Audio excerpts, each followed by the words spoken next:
Сәлем достар, сіздермен Айслоу, менің каналыма қош келіпсіздер. Бүгін біз ерекше ою салатын боламыз. Және де достар, видеоны дәл соңына дейін қарайық, өйткені құнды ақпараттардың барлығын сіздерге осы жерде бөлісуге тырыстым.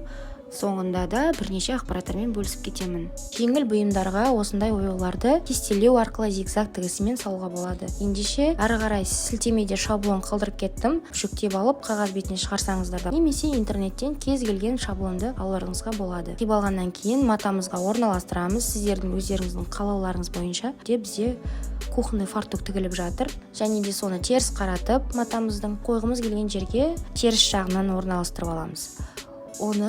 Одан кейін қағаз желімдейтін желім арқылы жабыстырамыз.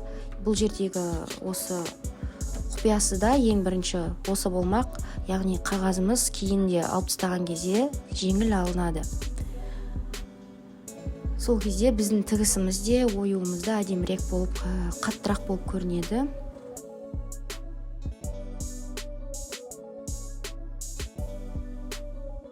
Матаға сәйкестендіріп түсін аласыздар, және сол түсті астына да үстіне де заправка ретінде жасап қоямыз. Зигзаг тігістің қалаған размерін алып, 0 мен 1-дің арасына қойып тігісімізді ары қарай тігісті тігуіміз қажет.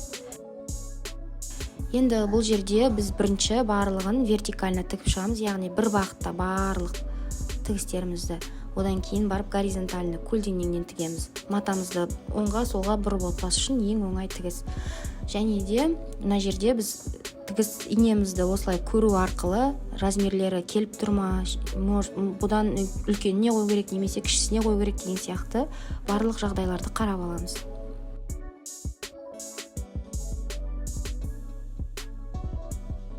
Содан кейін ғана барып бастап тігісімізді тігіп, кейін қарай жүгіп тігісімізді бекітіп, міндетті түрде бекітеміз және де ары қарай жалғастырып кетеміз.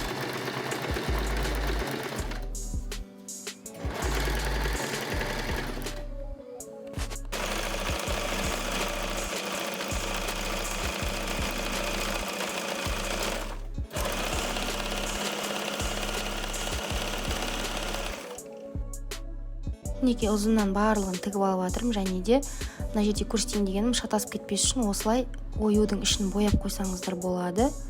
Енді ары қарай міне осы жерлерде тігетін боламыз. Барлығын бірінші вертикальны бағыттағы тігістерді тігіп жатырмыз.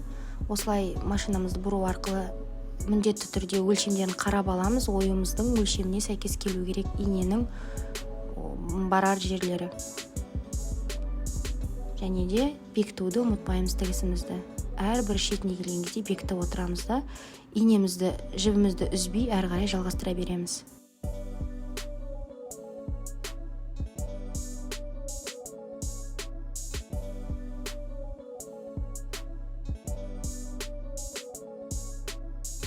Мінекей, енді көлденең бағытты тігіп жатырмын.